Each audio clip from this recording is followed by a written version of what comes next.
সকলের বিরুদ্ধে ব্যবস্থা ইতিমধ্যে অনেকগুলো মামলা হয়েছে, তদন্ত চলছে এবং অনেকের প্রপার্টি ইতিমধ্যে ক্রয় করার প্রক্রিয়া চলছে। তো এটা এই ধারা চলতে থাকবে এবং এই ব্যাপারে আমরা আগেও বলেছি বারবার, যারা দেশের টাকা লুটপাট করে বিদেশে গেছেন তাদের ব্যাপারে বিএনপি কোনো কম্প্রোমাইজ করবে না, এই সরকার কোনো কম্প্রোমাইজ করবে না। সম্প্রতি এ তহবিল এর পরিমাণ 1400 কোটি টাকা থেকে বৃদ্ধি করে 2000 কোটি টাকায় উন্নীত করা হয়েছে মাননীয় স্পিকার। এছাড়া বাংলাদেশ ব্যাংক কর্তৃক গত 15 বছরে যে পরিমাণ ঋণ দেয়া হয়েছে তার অলমোস্ট 50 to 70% খেলাপি। একমাত্র জনতা ব্যাংকের ঋণেই 70% খেলাপি এবং এই খেলাপি ঋণগুলো হয়েছে S Alam, Beximco, anion tax group, বিসমিল্লাহ গ্রুপ এদের মাধ্যমে।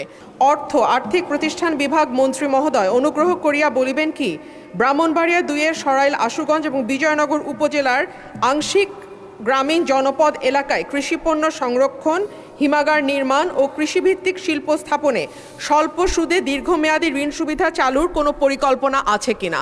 ধন্যবাদ মাননীয় স্পিকার। মাননীয় অর্থমন্ত্রী। ধন্যবাদ মাননীয় স্পিকার।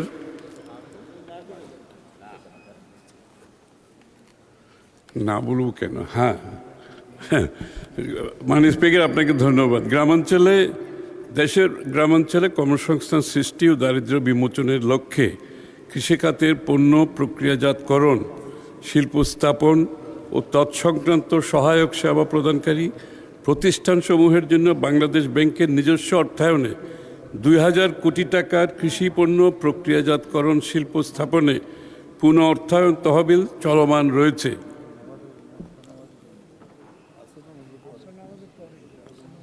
এই তহবিলের আওতায় উদ্যোক্তাগণ 7% সুদে 7 বছর পর্যন্ত মেয়াদে সর্বোচ্চ 100 কোটি টাকা ঋণ সুবিধা পেয়ে থাকেন। গ্রামীণ এলাকায় অবস্থিত উদ্যোগসমূহকে এ তহবিলের আওতায় পুনঃ অর্থায়ন প্রদানের ক্ষেত্রে অগ্রাধিকার প্রদান করা হচ্ছে। সম্প্রতি এ তহবিল এর পরিমাণ 1400 কোটি টাকা থেকে বৃদ্ধি করে 2000 কোটি টাকায় উন্নীত করা হয়েছে মাননীয় স্পিকার।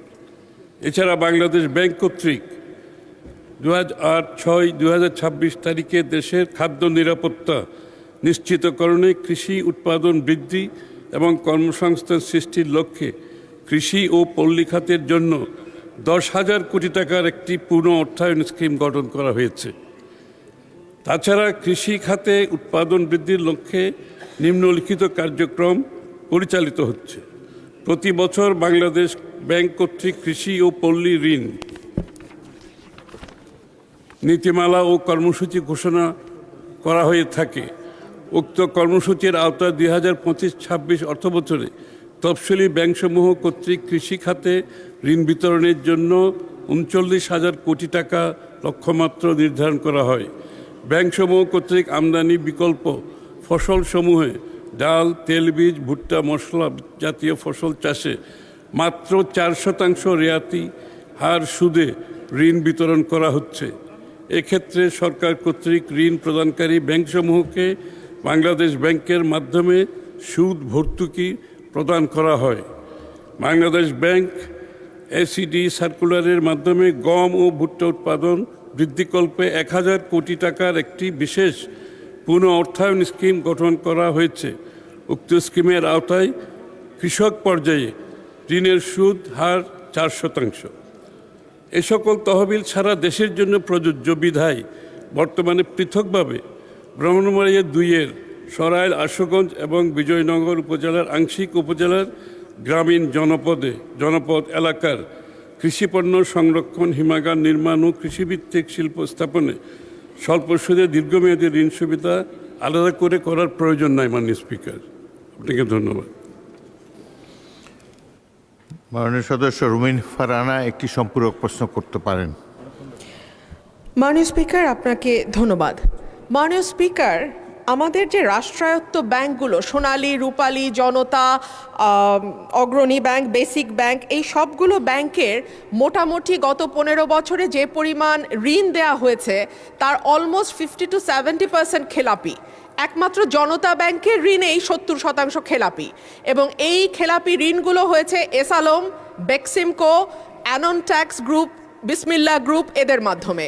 আমি মাননীয় মন্ত্রীর কাছে প্রশ্ন রাখছি, এই যে যারা গত 15 বছরে বিপুল পরিমাণ টাকা ঋণ নিয়ে সেটা পরিশোধ করে নাই, তাদের ব্যাপারে কি ব্যবস্থা নেওয়া হবে এবং এই ব্যাংকগুলোর আর্থিক যে দুরবস্থা সেইটা কাটাতেই বা সরকার কি ব্যবস্থা নেবে? ধন্যবাদ মাননীয় স্পিকার। মাননীয় মন্ত্রী। মাননীয় স্পিকার, এটা একটু ভিন্ন প্রশ্ন, যদিও বা এই প্রশ্নের সাথে এটার কোনো মিল নাই, তবুও আমি উত্তর দিচ্ছি। সেটা আমি তো বহুবার সংসদে বলেছি কি ব্যবস্থা নেওয়া হচ্ছে, কয়েকদিন আগেও বলেছি, এবং সকলের বিরুদ্ধে